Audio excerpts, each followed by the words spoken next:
Hello, everyone, and welcome to another casual stroll through Lord of the Rings Online. My name is Matt Elliott. I'm a senior world designer here on Lord of the Rings Online, and today we are continuing our series of streams through the roads of Middle-earth. The first of the series that we did, we kind of went west to east, starting in Ered Luin and ending all the way over in the Iron Hills. The second stream, we went from Foreshell all the way here to where you see right now in Isengard. And now we're going to continue our travels through the roads, where we're going to leave Isengard, head south in through Rohan, and eventually getting to Minas Tirith, though we might go a little bit further than that, depending on how long it takes me to get there, though I often seem to underestimate how long it takes to actually wander the roads of the game that I make. For those of you that are unfamiliar with this stream and are just joining for the first time, this is a world design focused stream where I take you through the landscapes of and dungeons of Lord of the Rings Online, talk about what goes into making those landscapes, the research we do, the implementation we do. This is not a stream to talk about things that are outside of my purview. So things like PvMP, class balance, finer details of content creation, things like lag. I am not the person to talk to about those things. So you're likely going to get me telling you to talk to someone else if those kinds of questions come up. But if you have questions about how we build the world, how we decide what to build, where we're going in the future, which I'm going to talk very, very briefly about towards the end of the stream, as well as things like housing and what we're doing with housing, what our plans are, and those sorts of things. Feel free to ask those questions here in Twitch chat. But with that in mind, oh, and one other thing, I tend to talk a lot, so I have myself a black tea and some seltzer. So if it's been a while since you've seen me take a break from talking and have a drink, let me know. It's a kind of especially important because right now southern New England is enjoying, air quotes, enjoying the smoke from the wildfires up in Canada making their way down through here. We hope everyone up in Canada who is dealing with and suffering through the fires is doing all right. So anyways, with that in mind, why don't we get started on our tour? Where we last left off, I had taken a hobbit to Isengard. Unfortunately, I had to change the character that I'm using, so I am no longer the hobbit running through Isengard. Let me uncloak myself so that we can see my character. And let me get myself to an appropriate run speed. But let's see, what do I have for horses that I can hop on to go for a ride and have? Yeah, we'll do this one. We'll do the Oryx, because why not? So let's see. We'll talk to some of the people in here. Mr. Alex says, "Hello. Can you reduce the density of frills in certain areas like Swanfleet? I don't want to completely disable them, but some areas I cannot see my character move around, and it affects the quality of the screenshots." So I think there are some places like Swanfleet and whatnot where I do think that we probably went a little heavy on some of those frills, but I think the bushes in particular are probably the greater issue. And some of the things that we've done in the past have requested kind of flatter versions of some of the bushes we have. So that might be a possible solution that we could implement for that. That said, we are in the midst of our expansion pack development cycle right now. So those kinds of changes aren't likely to happen in the near term. But it's certainly something that, especially if you were to submit a bug or suggestion on it, something that we could take a look at for the future, perhaps as a quality of life update. So here we are running away from Isengard on my Oryx in my cool Shigani outfit. And away we go. I do like that we have been kind of introducing different mount types throughout the game. I know there are a contingent of players that are not happy to see things like elks and boars and whatnot as mounts for players, but I do think having that kind of variety is helpful in terms of allowing players to kind of differentiate themselves. Like, we have a lot of horses, and while they all look great, it is nice to be able to have those kinds of different profiles, different animations. Um, is always good. You know, one of the things that I think about a lot when it comes to building out a region is the shape profiles of the creatures that you encounter going through a space. I usually try to push our design team towards making sure we have a variety of creature sizes in there. We don't want everything that's all just wolf sized. We want to make sure that we have some animals that are bigger. So you have something like a bear, or even bigger than that, a drake. We don't want to lean too heavy on having too many bipedal encounters. We like to sprinkle in animals that have flying in them just to give them a different profile, or even like little low to the ground things.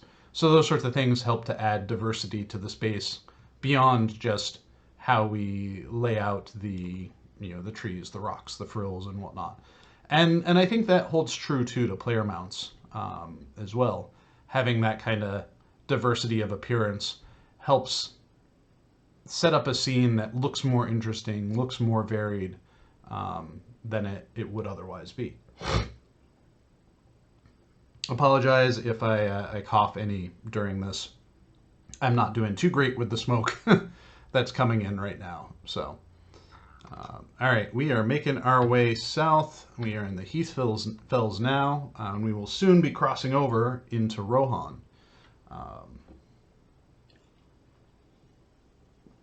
This is an exciting time for us in the development side of things. We've had some growing pains with the 64-bit server stuff, and some recent updates where performance wasn't where we would like it to be. But I think that, from the new development stuff, we're all excited about what we're working on. I think we very recently nailed down the final name for what we're going to be calling the expansion pack in the fall, which, I missed my turn, which there will be announcements of what that final name is coming out soon. But it's nice to kind of be able to go like, okay, yeah, we know what we're calling this now. Druid's Fire says, at least you don't have con crud from Gen Con. That is always the risk of going to an event like that, whether it's Gen Con, PAX, what was once E3, all of those. There's always that risk of, it's a ton of people all in one space, so you get that risk of just coming home with a bug. I think the first time, back before we launched the game, we were doing press stuff, and I had gone with a couple of people to New York Comic Con, and I think I was out of it for about a week after the fact, because of a bug that I had picked up at the Comic Con. It's no joke at all. All right, we have made it into Rohan. The scorched remains of the battles between the Rohirrim and the Dunlendings. In the far distance, we will very soon be able to see Edoras in the distance. Once we get a little bit further, I think it's just past that ridge is when we'll see it. Xgrins, yes, this is the official LOTRO stream. In case you missed my spiel at the beginning, I am a senior designer working on Lord of the Rings Online, giving a tour of the landscape that we built and talking about what goes into building it.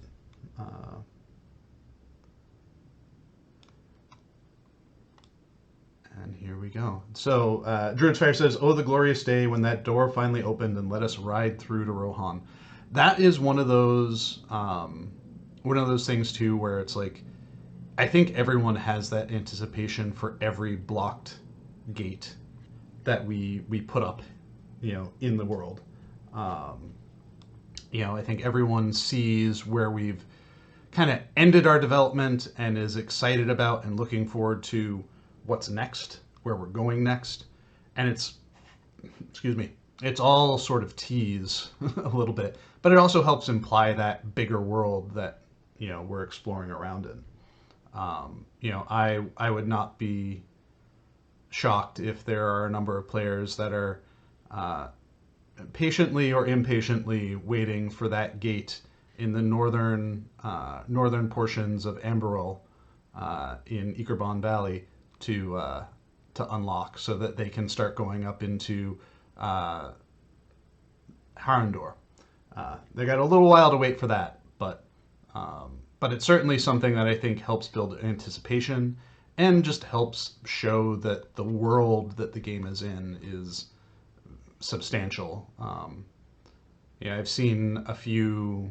There have been a few videos from streamers that I've watched on YouTube. I'm not sure if they were something composed or something that was streamed, but they would be showing off Lotro, like people that don't normally play Lotro that are trying it out for the first time, and they're showing the game world, and they're first talking about like, oh hey, we're in Eriador, and oh, this is a really big area, but that's not all. And then they zoom out a level, and then you can kind of see, Eriador and Rovanian, and it's like, but that's not all. And they zoom out a little, and you have Eriador, Rovanian, Mordor, Gondor, and now Umbar and Hardwaith, and it's just the size of the game.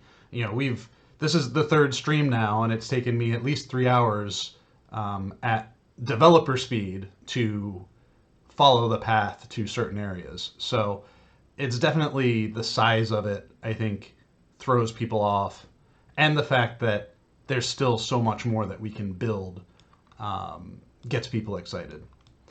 So here we have Edoras here in the distance. Grins, welcome to playing Lotro. I'm glad you're having fun.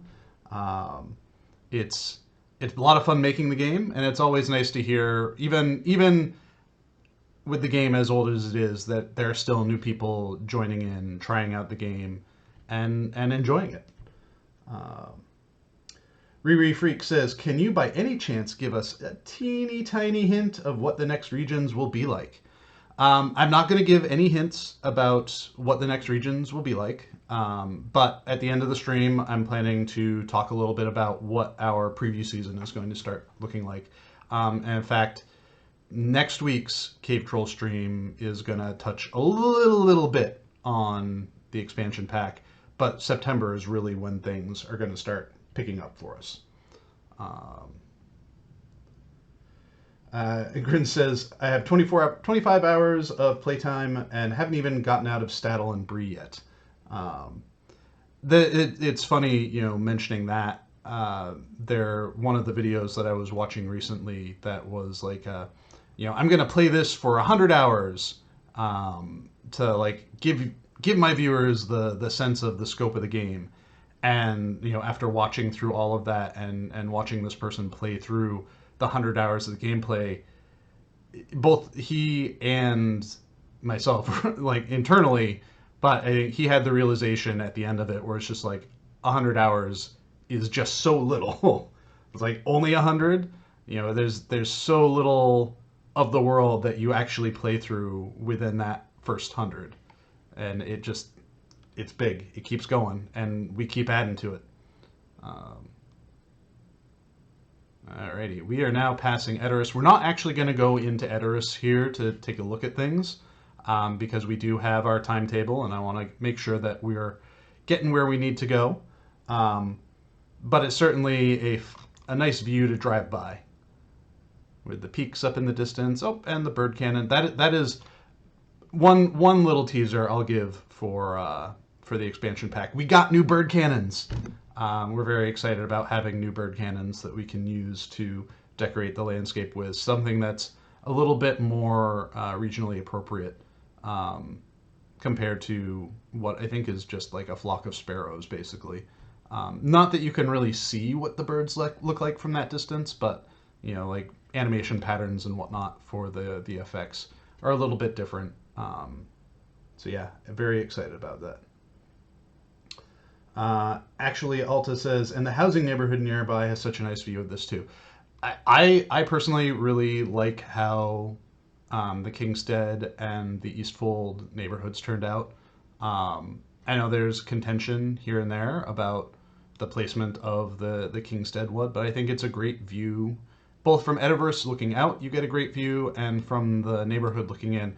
The biggest thing that I think is something that when I have the time to test it more thoroughly with some engineering support is finding out whether or not the impassable barriers that are around it can come down to allow players to more freely roam through the neighborhood, through the open fields and whatnot. That has been a long-standing, want of mine. It's just going to take the right time and the right availability of the right people in order to do the testing to make sure that bringing down those walls doesn't do weird things.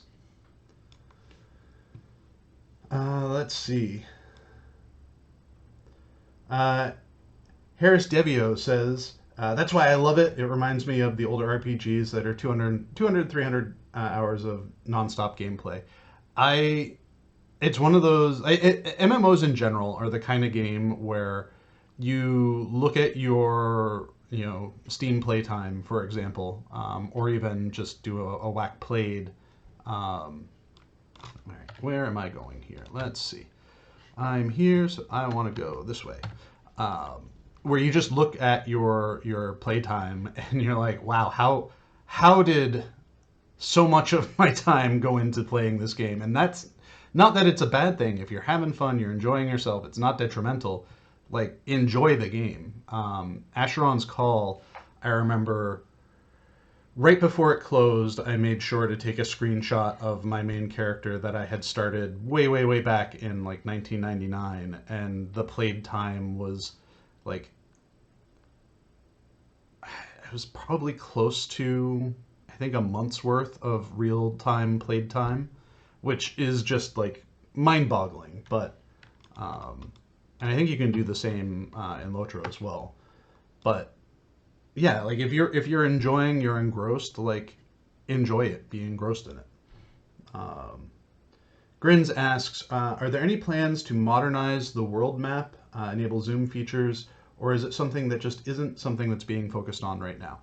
I think there is certainly an interest in finding ways to modernize our radar system, our world map system, but I also think we want to. There are current efforts to look into improving the UI in general first, and so improving the UI in general is probably a bigger priority, just so that we're not ultimately redoing work, right? Like, it wouldn't make sense to like re-engineer all the maps at their current scale and then be like, oh, okay, well now we have support for this, let's redo it all.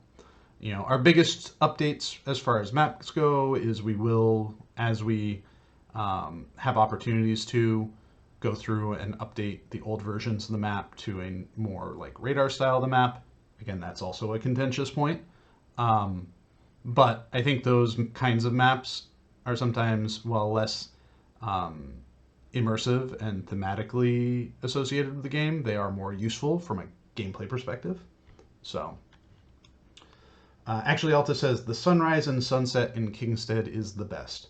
I think sunrise and sunset in regions that have like broad panoramic views always hit very well in LOTRO. I think we do a really great job of, you have this kind of view like we have here, where you have this panorama where you can see the sun coming up, you can see the sun coming down, and you can see the effect of it on the sky without, no offense, Pretty Mountains, but without the mountains obstructing it in any way.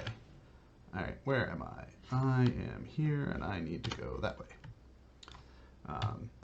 So this region that we're running through right now, Western Rohan, is actually an area that I had very little to do with the implementation of. So it's always fun for me to go through these regions and do tours through these regions, because I'm not as deeply familiar with them as earlier regions in the game that I was very closely working in, and later regions after I came back from my hiatus from game development. So it's always fun to kind of have moments of discovery, as a designer working on these things too. I think there's always often expectation from the player base, or maybe not an expectation, but sort of an assumption from the player base that anyone that works on a game, any game, regardless of what the game is, whether it's working on LOTRO or working on Call of Duty or anything, that if you worked on it, you know everything about it. You know every nook and cranny. You know where everything is because you worked on the game. And the reality is that's not true, right? Like, it's not really possible for anyone to know everything about any one individual person to know anything about a game that they worked on, because there's just so many different departments, so many things that are within your wheelhouse, outside of your wheelhouse. Excuse me. And so, like, for me, going through these areas, and we hit this too when we were going through Gondor, because I had no involvement in any of the Gondor regions as well. It's entertaining to be able to go through these places. Oh, I missed my turn. All right. To go through these places and have those moments of discovery as a game developer, whether it's running around the world like this, getting lost like I am right now, or even just in the tools looking at something and being like, huh, that's how they did this thing this way. That's how they did this thing that way. It's interesting. It's moments of discovery are always exciting, whether or not you are playing through them or you are kind of stumbling across them as you're actually working on the space. Let's see. Druid's Fire says they definitely leveled up the skyboxes in Kingstead or in Rohan. I think that was one of our core challenges for the art team, was to both Rohans was like, we knew we were going into these regions that their definition was heavily on big, wide open expanses. And we really wanted to make sure that the skybox was supportive of that. The idea of big, open, expansive, clouds just flying across through the sky, the big blue sky everywhere, and then I think after that, going into Gondor as well, they took it one step further, and the clouds in Gondor then was also like very impressive. And then we got to Umbar, and we kind of had to figure out what we were doing next for clouds and how we were going to challenge ourselves with that. And the idea of these big, puffy, billowy clouds for the coastal regions just felt really good.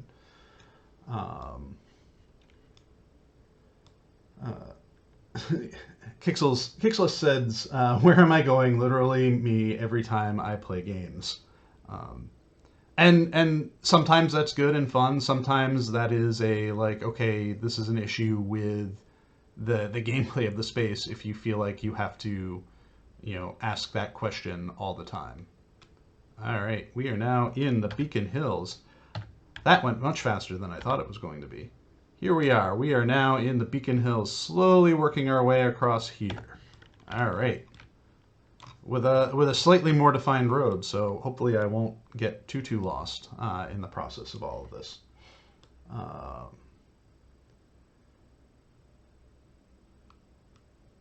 Let's see. Druid's Fire says, one of my favorite Blizz devs was hardcore into Asheron's Call and frequently cites it as a game that he misses the most. I miss it a lot too. There's a lot of nostalgia associated with it, and honestly, a lot of the game systems in it are really like, I felt like the loot system was something that you had to work with and was extensible, and it really involved crafting, and it was part of a generation where you could have a generation of games where you could have someone who was the best at something, and the value of being the best at something is now you have a community either aspiring to achieve the same levels of skill at something as you that you have, or you have people coming to you looking for support.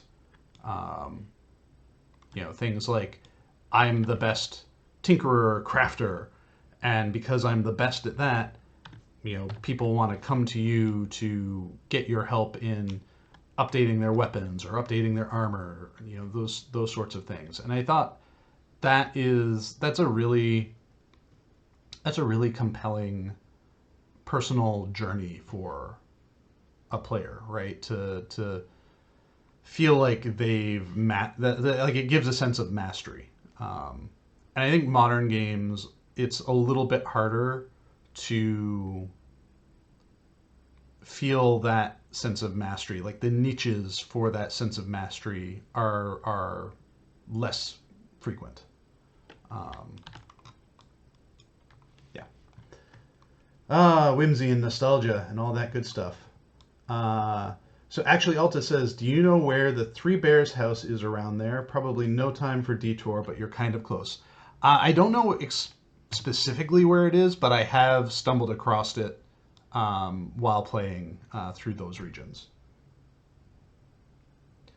Harris Debio says, "I end up coming back to the game after a few years away from the game, and over the last 15 years, occasional gameplay. Uh, I loved how everything has evolved." I think that's, from a world building perspective, I think that's something that we've really striven for, is to evolve how we build the landscape, how we approach making contiguous spaces feel natural in how they abut each other, how they go from one to the next to the next. um, yeah, I think there's still a bit of theme park in our biome design, but I feel like it's a more natural feeling progression between them. Whereas in the original game, it was very much just like, and here's the hard line, and now you're in savanna territory after having been in this lush green Breland kind of thing. Um, all right. Let's see. We have Rayvon Lunatic says, "Just came back myself and working through the updated areas, Angle, Swans, Fleet, Yondershire, and having fun." Glad you're having fun. I think, and Rayvon says, "I want more Moria, dank large caves." Well, get yourself to Gundabad, and you will have plenty of those uh, to contend with there as well, as well as the instance cluster that came along with where dragons dwell with Arid Mithrin. A lot of those are big cavey spaces. Um, I think the nice thing about, you had mentioned the Angle and Swanfleet and Yondershire. I think the thing that's important about those regions is the alternative play that they offer, right? Like, you don't have to go through the Yondershire your first playthrough. You can save that for another character to run through. The benefit of all of those regions is they exist as a side story that you can partake in if you've already leveled up your characters a few times and you really don't want to do base Trollshaws again. You don't want to do base Barrow Downs again. You have options, and I think that's important for a game of this age to have, especially when thinking about ways to encourage people to engage in low level play again. Having those alternatives is a way to encourage low level play, without it feeling too much like a chore.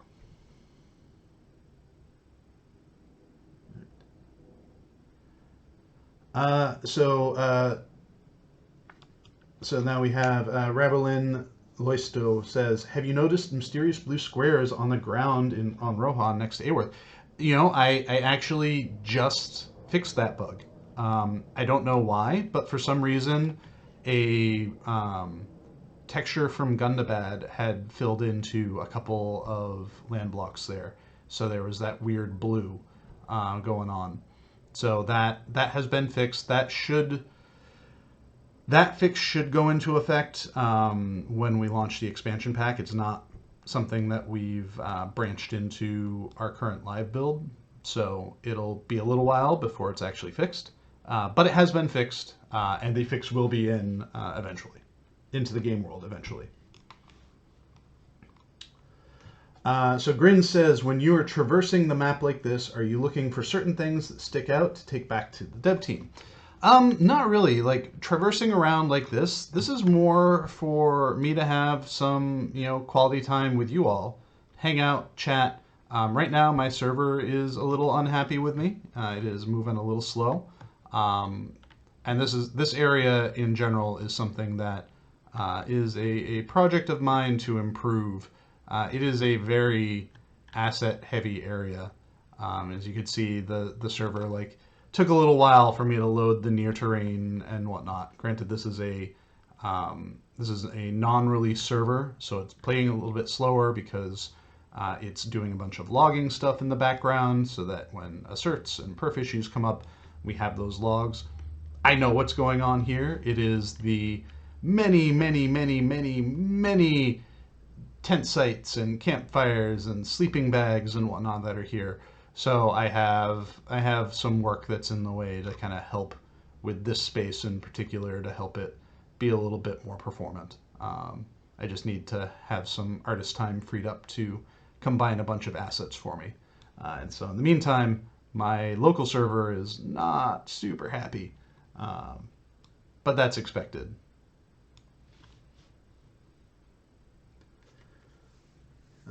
All right. Jim Nanny says, Gundabad is by far one of my favorite areas. I'm glad you enjoyed that. I think Gundabad was really meant to be us taking a look at what was successful about Moria, what was challenging about Moria, and trying to create Moria 2. Hold on, I might need to do some shenanigans. So where am I now? I'm here. All right. I'm going to see about shenaniganing myself over this. Whee! Let's see if this works. There we go. Gundabad was really a evaluation of Moria, us looking at what we felt like we did right, what we felt like we did wrong, and trying to find ways to, alleviate some of the issues that we ran into with Moria. I think the biggest one was, Moria, at least at launch, was very tiring to players, right? Like they spent an entire expansion cycle in caves. We let them out into Lothlorien shortly afterwards, but then kicked them back into Moria again for more endgame stuff. And, I think that amount of time inside was very oppressive to players.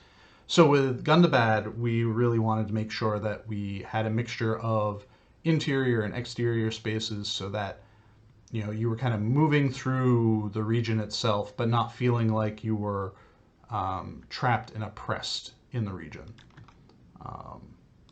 And I think we did that fairly successfully with Carbronach and the Welkin Lofts, as well as having the caves within Gundabad themselves be more varied in the height, right? Like you weren't always seeing just the ceiling of the caves; you were seeing more beyond that. So I think we were fairly successful in that. Oh, drink liquid. Let's see. We're going to do some tea. There we go. Harris Devio says, that's what I love about DDO and LOTRO is the freedom of being able to choose your own adventure. I think we still have the tracks to follow with the storyline, and the game generally plays best when you follow along the storyline, because that's your connective tissue from region to region, right? Like your epic story, whether it is the original Shadows of Angmar story, or the Black Book of Mordor, or the Song of Waves and Wind that we're going through now, that's how you're going to learn how to move through the world. But then once you've achieved the main narrative story, you have all of these regions that are just kind of like open and free for you to move around in.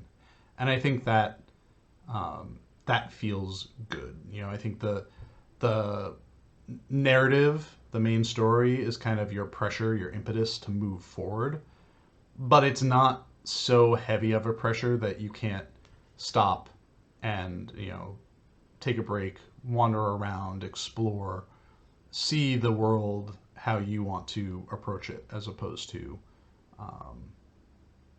blitzing through it.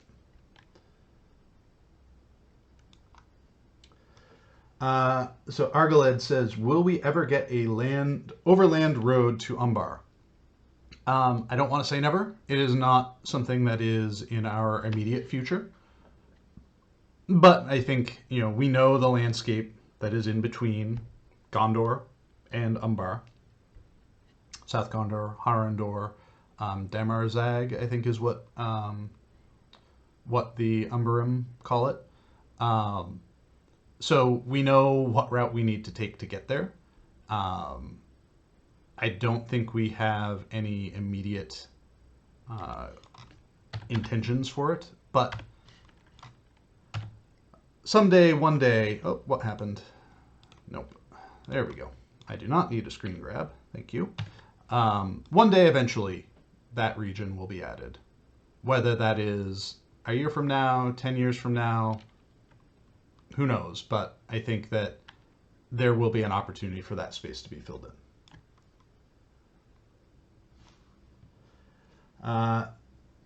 Raviolin Loista says, unpopular opinion maybe, but I enjoyed the Druidane Forest a lot. Always trust the Woes' pathways. I think that is, from a forest perspective, a great space. From a gameplay perspective, I can see how it can be frustrating. You know, it definitely has some shades of the Trollshaws in it, where if you go the wrong way, like you're going the wrong way. I have spent time in there just kind of brute forcing my way through, where it's just like, yeah, I will destroy my knees jumping off of this cliff, but this is faster than following the Woes paths.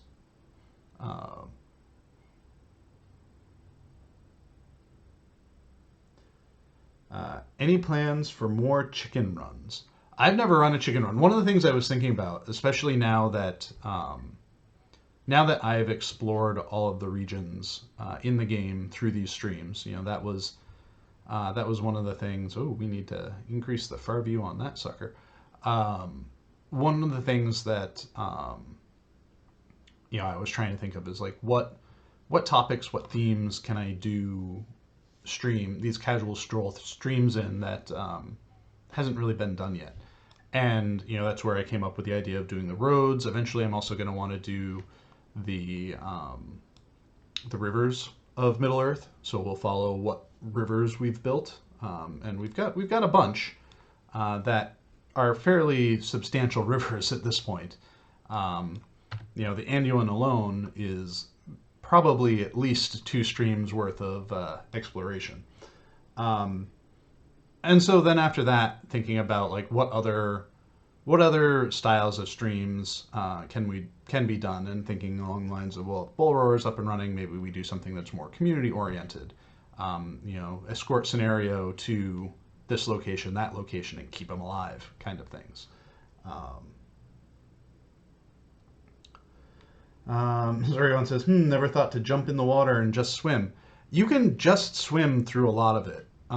Once you get to the Falls of Rauros is where it becomes challenging, because we do have some impassables there between that and Eastfold and Beacon Hills and whatnot. You kind of have to run next to the river. You can't necessarily get in it. But the river itself, the full path is there, even if it is not playable or accessible. You know, and there are certainly some areas around it where we've thought about doing fill in the gap regions. So there is no shortage of potential at that point. All right, this day file is nice and gloomy, but we are almost to Minas Tirith, and I still have 20 minutes to go. So I might continue on from here. We'll get to Minas Tirith itself, and then we'll leave it up to you all to decide which route through Gondor we want to go. Whether or not we want to go through the pre-war or through the Pelennor battle version, or if we want to switch over to King's Gondor version. So once I get to Minas Tirith, we'll make that decision. If anyone in chat has a preference, please let me know. Original Gondor or King's Gondor. Let me know, and that's the path that we'll take to continue along these roads. Don't all speak up all at once. All right. We are almost to one of our many versions of Minas Tirith. I think this Minas Tirith and Helm's Deep we have a ridiculous number of copies of for different story purposes. All right, so it seems like most people, the few responses seem to lean more towards King's Gondor. So once we get to Minas Tirith, that's when I will move us over into the King's Gondor version of the region. The not depressing Gondor. Well, there are parts of Gondor it's not depressing, but I think one of the benefits too of doing King's Gondor is it will more easily give us access to Anfalos and Penethgelen eventually when we get there. So, all right, so that decision is easily made. This isn't quite your department, I guess, but the sheer size of the Mumakil on Pelennor, including the one who has a warband, is amazing. It really makes them feel like a threat, not like you're picking on a circus elephant. It is amazing, but also a very challenging experience from a gameplay perspective, at least. All right, let's see. We're gonna travel there. Just because the size of it, big creatures on open landscape, they're not the best when it comes to navigating that landscape, because our landscape is really meant for humanoid-ish sized things, and so I think this is the right version. Let me dismount and look. Yes, this is. All right.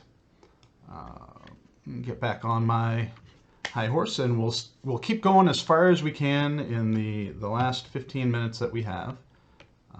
Let's.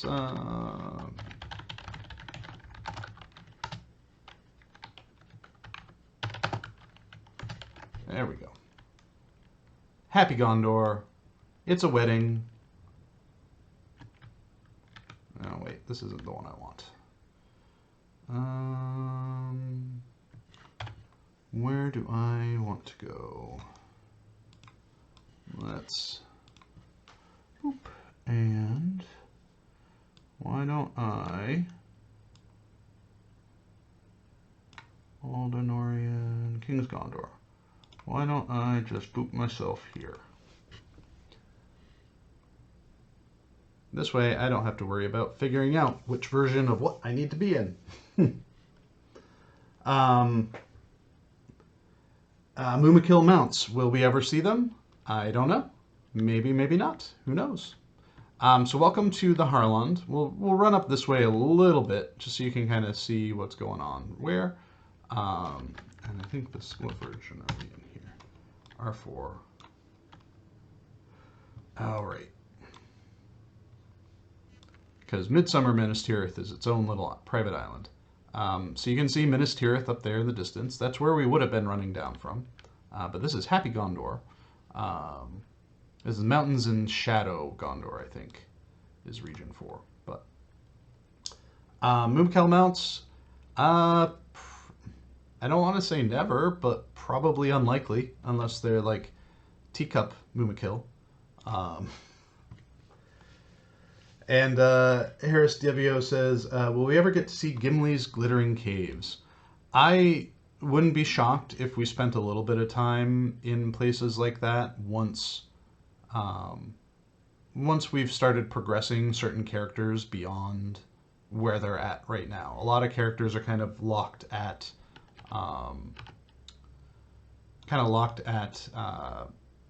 Minas Tirith post battle right now, post wedding, and they're just kind of like waiting for their next step, right? And Gimli's Glittering Caves is many steps further down from that. But there may be opportunities for flashbacks, flash forwards, like those sorts of things. Who knows? The future is wild and crazy and out there.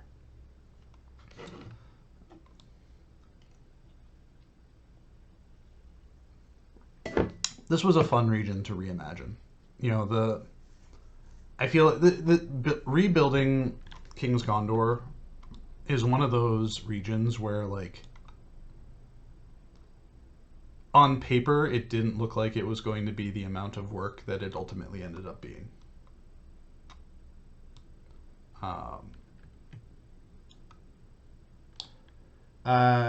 Girins, you do get to Mordor as part of the game. Right now, the current where the characters are in the game narrative, the major characters like Aragorn, Legolas, Gimli, they are all kind of in and around the wedding of Aragorn and Arwen. So that's where they are narratively. Um, Read into that how you will.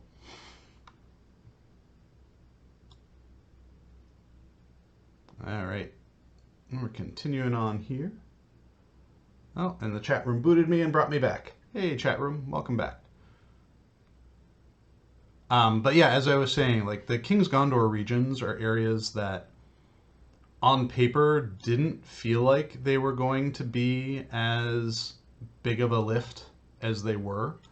But there were a lot of opportunities in redoing the work, redoing these regions. There were a lot of opportunities to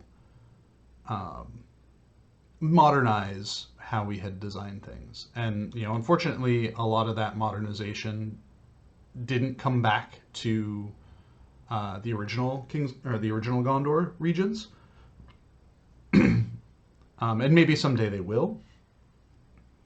But it was kind of a nice, like, fresh take on these. Like the seasons have progressed, so what the landscape looks like with the flowers and grasses and trees that are being used here is different than what original Gondor had going for it. And I think that's something that we've shown glimpses of before, of alternate versions of regions, and I think King's Gondor is an example of how we can really show what a region would look like as it has progressed in the story. What changes happen in the world. All right, we are coming up on Pelargir now. We are just booking it, and we got 10 minutes left. We might be able to make it. How about we aim here for Lynn here? We'll aim for Lynn here to end the stream. And that's kind of an appropriate place to end too, because that's where King's Gondor Part 1, which is what we're in right now, kind of ended, and players couldn't go any further. So I think King's Gondor Part 1 is a good endpoint for this.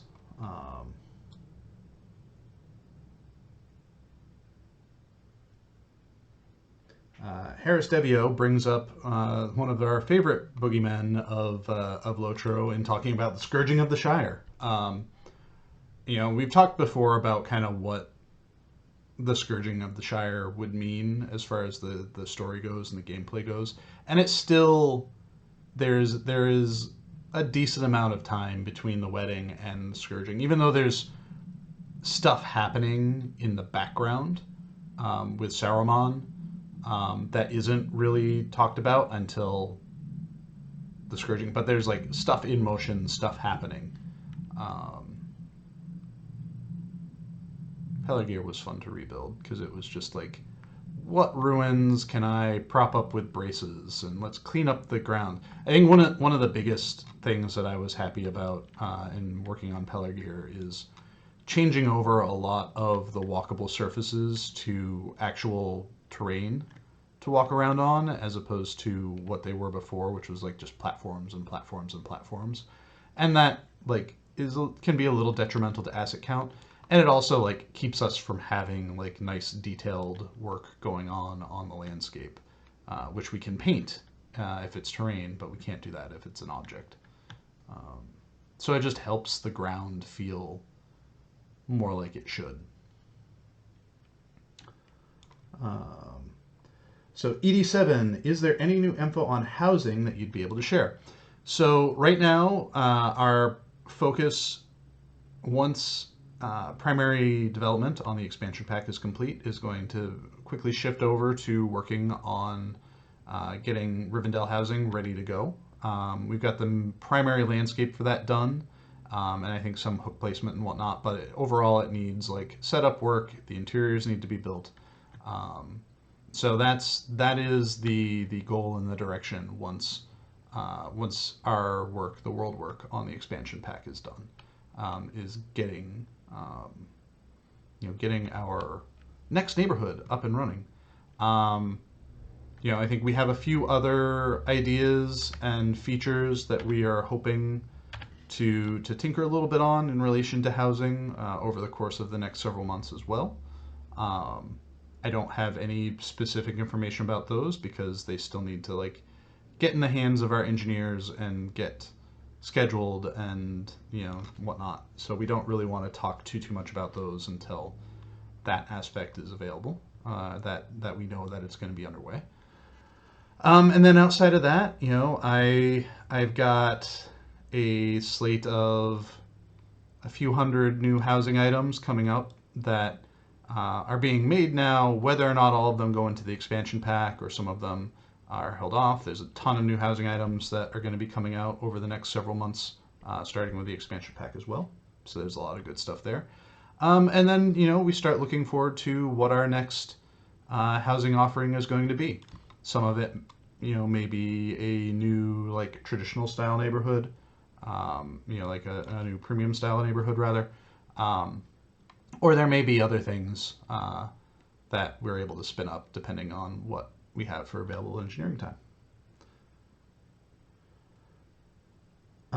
So Ravon says, any thoughts on carryalls for rep tokens and crafting scrolls? My thoughts on that are that would be something that a game systems designer would need to chime in on.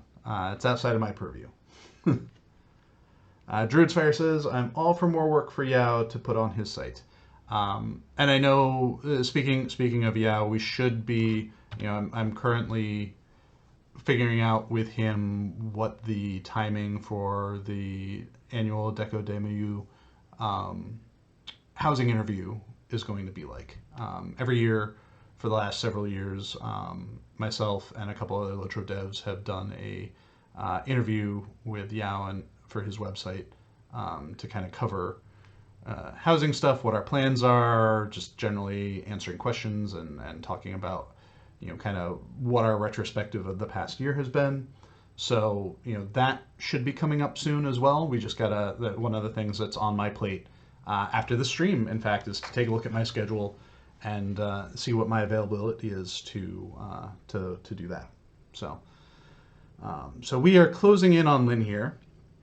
And I did promise to talk a little bit about the upcoming preview season. So as we make our way into Lynn here, I'll pivot over onto that. So as you may have heard, there is this little thing called an expansion pack coming out this fall. And as we have the last couple of years, kind of September is going to mark the beginning of our preview season for that. So next week, Orion and myself have our monthly We Have a Cave Troll stream.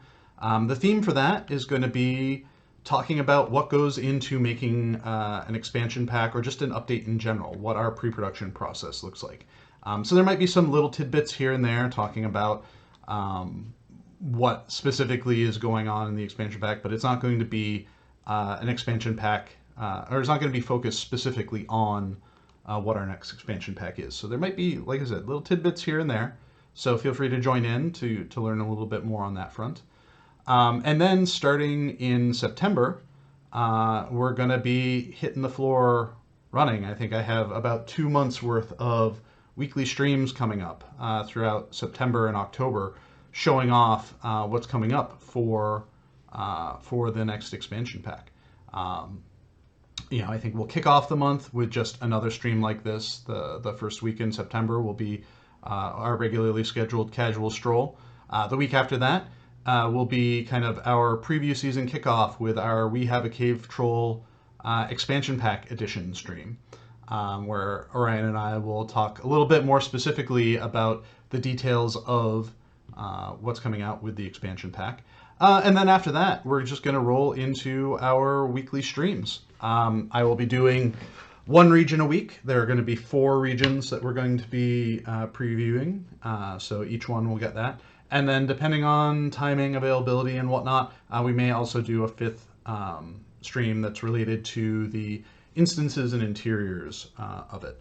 And then depending on what my schedule looks like, shortly after the launch of the expansion pack, I will do another cartography of blah stream like I had done last year with the cartography of Shagana. I'll do another one similar to that for what we released with the expansion pack. It will have a name other than blah associated with it, because the region does have an overarching name for it. I'm not mentioning any names specifically right now because I want to wait a little bit for that. So yeah, so that's where we're at with our plans and thoughts and schedules for everything. We have arrived at the gates into Linhir from Doran Ernil in King's Gondor. So I think this is a good spot for us to park it. And we'll come back here next month, the beginning in September, for that first week in September, to do the second half of King's Gondor, moving on into Outer Gondor, and see if we can't end the stream in Pinnithgalen, way up in the north. So in the meantime, thank you everyone for hanging out here. Like I said, next week we have a Cave Troll stream where we're going to be focusing on what pre-production for a update and expansion pack looks like. Also, don't forget that every Friday, the normal schedule for Court of the Rings, Friday at noon, where he does his lunchtime stream, will be there as well. And just keep an eye on Discord and on the message boards and social media for any announcements associated with LOTRO in general, the expansion pack in specific. We are rapidly approaching the period of time where we're going to be hitting a lot of news really quickly. So please, please, please feel free to keep an eye on those things as well. So thank you everyone for coming by, hanging out, asking your questions, and overall just enjoying the game. It's always a pleasure chatting with you all and seeing what makes you excited about LOTRO. Landscape makes me excited about it. So have a great one, everyone, and we'll see you all next week, and We Have a Cave Troll.